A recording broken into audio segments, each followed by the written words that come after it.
اسی کا نقشہ سورہ آل عمران کی آیت میں 135 میں کھینچا گیا، وہ بہت پیاری آیت ہے۔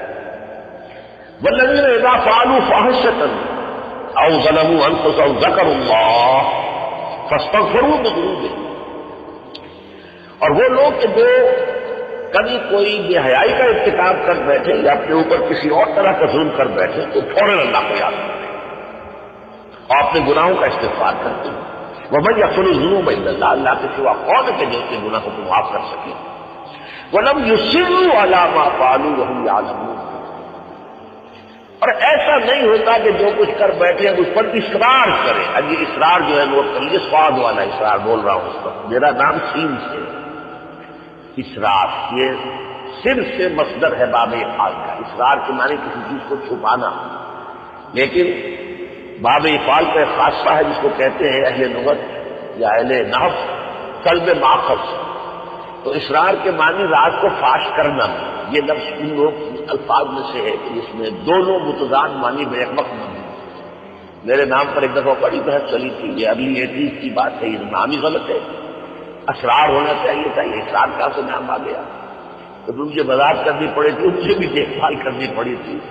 لسان العرب کی تحقیق کرنی پڑی تھی، وہاں دیکھ کر مجھے بڑی خوشی ہوئی کہ یہ تو بہت عمدہ لفظ ہے۔ والدین نے تو یہ ساری باتیں سمجھ کے نام نہیں رکھا ہوگا، لیکن یہ کہ اسرار احمد جو ہے، احمد کے اسرار یا اسرار کو ظاہر کرنے والا بھی اور چھپانے والا بھی، یہ دونوں چیزیں جو ہے شامل ہیں۔ بہرحال لیکن ایک ہے فوج سے اسرار، مصر ہو جانا، کسی چیز کے اوپر ضدی ہو جانا، اڑ جانا، وہ یہ کام نہیں کرتے، لم یصروا علی ما فعلوا، جو بھی کام کرتے ہیں اس میں اصرار نہیں کرتے۔ اگر اصرار ہے، تواتر ہے، مسلسل ہے، تو پھر اس کا مطلب یہ ہے کہ آدمی واقعتاً شکست کھا چکا ہے، اب اس کے اندر وہ ایمان کے اندر وہ قوت نہیں ہے مدافعت کی کہ وہ اسے گناہ سے روک سکے۔ اس لیے یہ آیت جو ہے اس سے ایک قدم آگے ہے۔ یہ تو میں نے دونوں آیتیں آپ کو سنائی ہیں، سورہ آل عمران اور سورہ نساء کی، کہ جس میں از خود آدمی کو ہوش آ جاتا ہے۔ والذین اذا فعلوا فاحشۃ او ظلموا انفسهم ذکروا اللہ، الخود یاد آ گیا۔ ابھی کسی اور نے اسے ملامت نہیں کی ہے، کسی اور نے تذکیر نہیں کی ہے، کسی اور نے یاد دہانی نہیں کرائی ہے، بلکہ انڈیجنس اپنے اندر ہی سے وہ کیفیت بھرائی ہے۔ اسی طرح انما التوبۃ علی اللہ للذین یعملون السوء بجہالۃ ثم یتوبون من قریب۔ لیکن یہ جو سورہ سجدہ کی آیت ہے، یہ اس سے ایک اگلا مقام ہے کہ کسی انسان پر غفلت کا پردہ اتنا گہرا ہو گیا ہے کہ اسے خود ہوش نہیں آ رہا، غلطی پر غلطی کر رہا ہے، گناہ پر گناہ کا ارتکاب کر رہا ہے اور ہوش نہیں آ رہا۔ اب امیر منزل یہ ہے کہ اب اگر اسے آیات خداوندی کے ذریعے سے یاد دہانی کرائی جائے تو اگر ایمان کی رمق ہے تو جاگ اٹھے گا، اگر ہے ہی نہیں تو ظاہر بات ہے کوئی فائدہ نہیں، ابو جہل کو کوئی فائدہ نہیں۔ لیکن کسی سے خطا ہو گئی ہو مسلمان سے اور اس کو پھر تذکیر کی جائے، یاد دہانی کرائی جائے، نہ یہ ہے مفہوم کہ جو اس آیت میں آیا ہے کہ وہ لوگ کہ جن کا حال یہ ہے، حقیقت میں ہماری آیات پر ایمان رکھنے والے لوگ تو وہ ہیں کہ جب انہیں تذکیر کی جاتی ہے، اب ہماری آیات کے ذریعے سے یاد دہانی کرائی جاتی ہے، تو پھر وہ اب اس پر ان کا جو ریئیکشن ہوتا ہے، تو سویا ہوا آدمی کب جاگ اٹھتا ہے اور اس کے اوپر پھر کیفیت تاری ہوتی ہے۔ یہ میں جس حالت میں رہا ہوں آیات الہیہ کے حوالے سے اسے استحضار ہوا حقائق کا، تو اس درجے شدت پیدا ہوئی اس کی کیفیت میں کہ خروا سجدا، وہ پھر گر پڑتے ہیں سجدے کے اندر اپنی ندامت کے آنسوؤں کے ساتھ، وسبحوا بحمد ربہم، اپنے رب کی جو ہے وہ تسبیح کرتے ہیں، اپنے رب کی تسبیح کرتے ہیں، حمد کرتے ہیں، وہم لا یستکبرون، استکبار نہیں کرتے۔ یہ ہے بہت بڑا جرم، یعنی آیت الہی کے ذریعے سے، آیات قرآنیہ کے ذریعے سے، آیات وحی کے ذریعے سے کسی کو تذکیر کرائی جائے لیکن وہ بربنائے استکبار عقل کی وجہ سے اس تذکیر سے بھی مستفید ہو۔ تو یہ جو ابھی میں نے ایک لفظ کی اتنی وضاحت کی کہ سین اور سین کا اصرار اور صاد کا اصرار، اب یہ اصرار جو ہے صاد والا اور اس کے ساتھ استکبار، یہ دونوں چیزیں ایسی باہم جڑی ہوئی ہے قرآن مجید میں مختلف مقامات پر۔ یہ آیت جو ختم ہوتی ہے آیت نمبر 15 سورہ سجدہ کی، وَهُمْ لَا يَسْتَكْبِرُونَ، استکبار نہیں کرتے، گھمنڈ نہیں ہے، تکبر نہیں ہے، ایک گناہ وہ ہے جو تکبر کی بنیاد پر ہوتا ہے، ظاہر بات ہے کہ اب اس کو تذکیر کا کچھ حاصل نہیں ہوگا، اس کو بھی فائدہ ہی نہیں ہوگا، لیکن وہ تکبر کی وجہ سے گناہ کرتا ہے، اللہ کے خلاف سرکشی اور بغاوت پیدا ہوتی ہے۔ یہی وجہ ابلیس کے بارے میں قرآن میں بار بار آتا ہے، ابا واستکبر وکان من الکافرین، اس نے استکبار کیا، گھمنڈ کیا، اڑ گیا، اور یہی سب سے بڑا جرم یہود کا تھا، ان میں استکبار پیدا ہو گیا، تکبر جہاں آ جائے تو پھر گویا کہ پھر انسان کی آنکھ نہیں کھلتی، پھر وہ اسی کیفیت میں رہتا ہے، اللہ تعالیٰ اس کی پھر دستگیری نہیں کرتا۔ چنانچہ سورہ نوح میں جو فریاد آئی ہے حضرت نوح علیہ السلام کی، وَأَصَرُّوا وَاسْتَكْبَرُوا اسْتِكْبَارًا، اے اللہ میں نے جتنا بھی اپنے قوم کو سمجھایا ہے، دن رات سمجھایا ہے، اکیلے بھی سمجھایا ہے، جلسہ عام میں بھی سمجھایا ہے،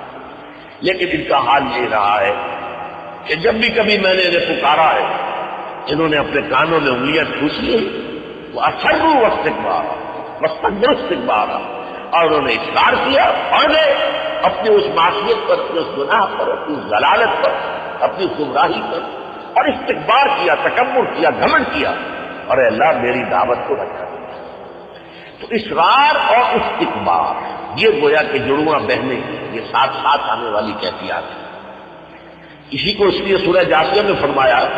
ایک شخص کا نقشہ کھینچا ہے کہ جب اسے اللہ کی آیات کے ذریعے سے تذکیر کرائی جاتی ہے، یسمع آیات اللہ تتلی علیہ ثم یصر مستکبرا کأن لم یسمعها، وہ سنتا ہے اللہ کی آیات اسے پڑھ کر سنائی جا رہی ہے، اس کے باوجود وہ اصرار کرتا ہے، اڑا رہتا ہے، ڈٹا رہتا ہے گناہ پر، معصیت پر،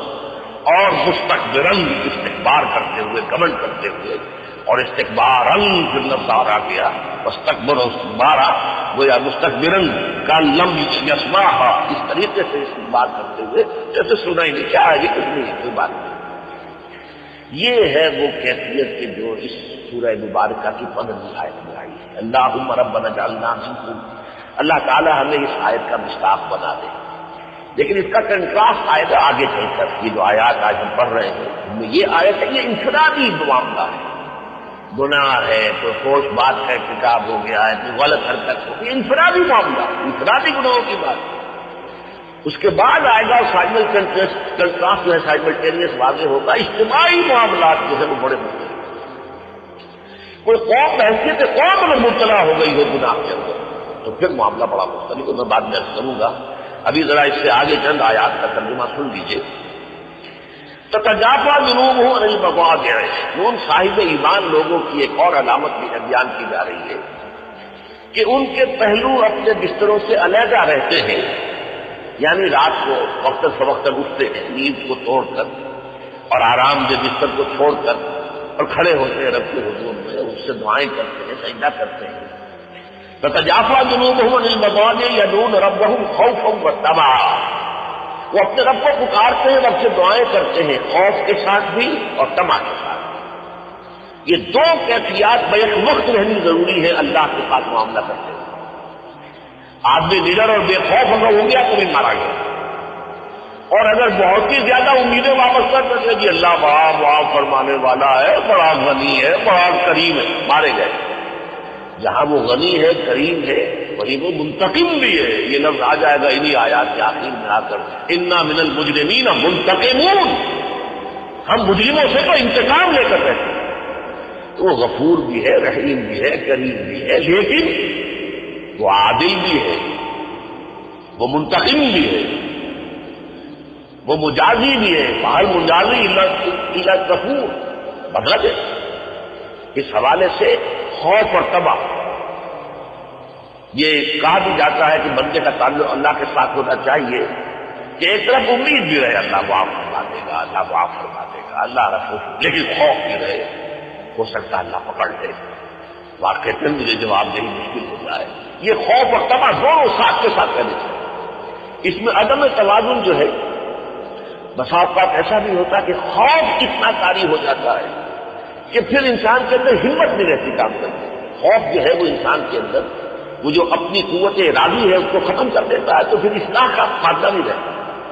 اصلاح کرنے کے لیے کچھ ہمت چاہیے، کچھ اپنی قوت ارادی چاہیے۔ تو قوت ارادی کے لیے یہ بہت شے ضروری ہے کہ یہ امید ہو کہ اللہ معاف فرمانے والا ہے، یہی وجہ ہے قرآن مجید میں توبہ پر اتنا زور دیا گیا. حدیث میں آتا تائب من الذنب کمن لا ذنب لہ، گناہ سے توبہ کرنے والا تو بالکل ایسے جیسے اس نے کبھی گناہ کیا ہی نہیں تھا. ایسا نہیں ہے کہ گناہ کا اثر لازماً آپ پر رہے گا، نہیں. یہ عیسائیوں کا عقیدہ ہے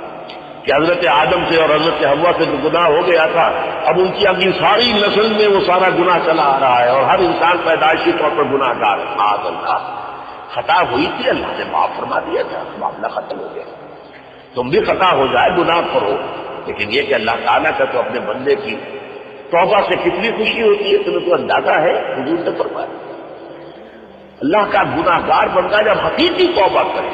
حقیقی توبہ، صرف یہ نہیں کہ توبہ کی تصویر پڑھ رہا ہے، باقی پر نالا وہیں گر رہا ہے، حرام خوری جو کی کیوں جاری ہے، جو بھی کام غلط ہے وہ بھی جاری ہے، سودی لین دین بھی جاری ہے، جھوٹ بھی ہے، رشوت بھی ہے، اور توبہ کی تصویر ہے، تو وہ توبہ کی تصویر دکھاتی ہے. حقیقت میں فیصلہ کر لے آدمی کہ آئندہ یہ کام میں نہیں کروں گا، یہ پختہ ہو، حقیقی پشیمانی ہو کہ اب تک مجھ سے یہ کیا ہوتا رہا غفلت کی وجہ سے. تو اس کے لیے فرمایا کہ بندے کی توبہ سے اللہ کو اتنی خوشی ہوتی ہے کہ تم تصور کرو کہ ایک شخص اس صحرا میں سفر کر رہا تھا، ایک ہی اونٹ تھا، اکیلا سفر کر رہا تھا، اسی اونٹ پر پانی کی چھاگل بھی تھی، اسی پر اس کا کوئی کھانا بھی تھا. اور تھوڑی دیر کہیں وہ رکا ہے اور درخت کے سائے میں سستانے کے لیے آنکھ کھلی تو دیکھا اونٹ غائب. اب اونٹ سے تو اس کی پوری زندگی وابستہ ہے، اس کا پانی بھی اسی میں، صحرا میں کہیں لپ و دق پانی کا نشان نہیں، کہیں کھانے پینے کا کوئی سامان نہیں. وہ دوڑتا ہے ادھر ادھر بھاگتا ہے، اونٹ کا نام و نشان نظر نہیں. اب وہ بالکل مایوس ہو کر اسی درخت کی چھاؤں میں آ کے بیٹھ جاتا ہے موت کے انتظار میں. تو سوائے موت کے کوئی اور راستہ ہے. اچانک پھر اس کی آنکھ جو ہے اس کو اونٹ سے آ کے دیکھتا تو اونٹ تو کھڑا ہوا ہے. اچانک وہ اونٹ اس کے سامنے آ گیا تو اب وہ خوشی کی وجہ سے پاگل ہو گیا اور کہتا ہے، کہنا یہ چاہتا تھا اللہ تو میرا رب ہے میں تیرا بندہ ہوں، یعنی اللہ کے حمد میں کہہ یہ بیٹھتا ہے اللہ میں تیرا رب ہوں تو میرا بندہ ہوں. یعنی وہ جو شادی مرد جسے آپ کہتے ہیں، خوشی کی وجہ سے انسان کی کیفیت یہ ہو جائے تو اس میں اس کی زبان لڑکھڑاتی ہے، بجائے یہ کہنے کے اللہ تو میرا رب ہے میں تیرا بندہ ہوں، وہ کی بات کہنا ہے. اتنی خوشی ہوتی ہے اللہ کو اپنے کسی گناہ گار بندے کو گناہ سے اگر اس نے توبہ کی تو خوف و طمعاً اللہ کو پکارتے رہنا، یہ ان کی دوسری ایک علامت ہے. اور یہ پکارنا جو ہے دعا، جس کے لیے حدیث میں ہم بہت دفعہ پڑھ چکے ہیں، دعا مخ العبادہ، دعا ہوا عبادہ. دعا ہی تو اصل میں عبادت کا جوہر ہے، اور دعا ہی تو اصل عبادت ہے. اور اس کا بہترین وقت جو ہے وہ رات کی تنہائی ہے، جبکہ آپ کے اور آپ کے رب کے درمیان کوئی حائل نہیں، کوئی پردہ ہی نہیں، سکون ہے، سب سوئے ہوئے ہیں، کوئی چہل پہل نہیں، کوئی آہٹ نہیں، کوئی شور نہیں، کوئی ہنگامہ نہیں، کوئی آب و ذہاب نہیں. اس کیفیت میں ایک انسان کھڑا ہے اپنے رب کے حضور میں، یا سجدہ کر رہا ہے اور دعا کر رہا ہے. یہ بہترین وقت ہے دعا. تتجافى جنوبهم عن المضاجع يدعون ربهم خوفا وطمعا ومما رزقناهم ينفقون. اور یہ کہ رات کو تو ان کا معاملہ وہ ہے، اور دن میں کیا ہے جو کچھ ہم نے انہیں رزق دیا اسے خرچ کرتے ہیں، غریبوں کو کھلاتے ہیں پلاتے ہیں، مسکینوں بیواؤں کی مدد کرتے ہیں، اللہ کے دین کی خدمت میں پیسہ لگاتے ہیں. فلا تعلم نفس ما اخفي لهم من قرة اعين. یہ بڑی اہم آیت ہے. یہ قرآن مجید کے یہ سمجھیے کہ 1000 مقامات کے برعکس یہ مقام ہے. 1000 مقامات میں نے گنوائے جو بتائیں گے جنت میں یہ ہے، نہر کی دودھ کی نہریں ہیں، شہد کی نہریں ہیں، فلاں ہیں، رمان ہے اور اس میں انگور ہیں اور میوے ہیں اور پھل ہیں اور حوریں ہیں اور غلمان ہیں، سب کچھ بتاتے ہیں. لیکن یہاں اس کے برعکس بتایا فلا تعلم نفس. کسی نفس کو معلوم ہی نہیں ہے جو کچھ بھی چھپا کے رکھا ہے ان کے رب نے ان کے لیے من قرۃ اعین، ان کی آنکھوں کی ٹھنڈک کا سامان. یعنی جنت کی اصل نعمتیں وہ جن کا ہمیں کوئی تصور ہو ہی نہیں سکتا. یہ تو ہمیں صرف تھوڑا سا ہلکا سا تصور دینے کے لیے. یہ نہ سمجھو کہ جنت کی کھجور ایسی ہوگی جیسے دنیا کی کھجور ہوتی ہے، یہ جنت کا انگور ایسا ہوگا جیسے دنیا کا تمہارا چاہے وہ کون سا کہلاتا ہے یہاں پہ ہمارے یہاں انگور سندر خالی بہت اعلیٰ انگور ہے، لیکن وہ جنت کا انگور کیا ہوگا؟ اسی طریقے سے یہ چیزیں جو ہیں، جنت کی شراب کیا ہوگی؟ وہ شراب جو ہے لا غول فیہا ولا هم ينزفون، نہ اس کے اندر کوئی سر جو ہے اس میں چکر آئے گا، نہ کوئی اور ان کو جو ہے وہ ان کا دماغ وہ بہکیں گے اس میں، مختلف چیزیں۔ اور اس سے بھی آگے بڑھ کر جن چیزوں کا کوئی تصور نہیں کرے تو فرمایا، اس لیے کہ آگے چل کر اس میں لفظ آ جائے گا نزل۔ نزل ہے اصل میں وہ ساری چیزیں جو قرآن مجید میں بیان ہوئی ہیں، یہ کھجوریں ہیں اور یہ رمان ہیں اور یہ میوے ہیں اور یہ انگور ہیں اور یہ شرابیں ہیں، اور شرابوں کی بھی کئی چشمے ہیں،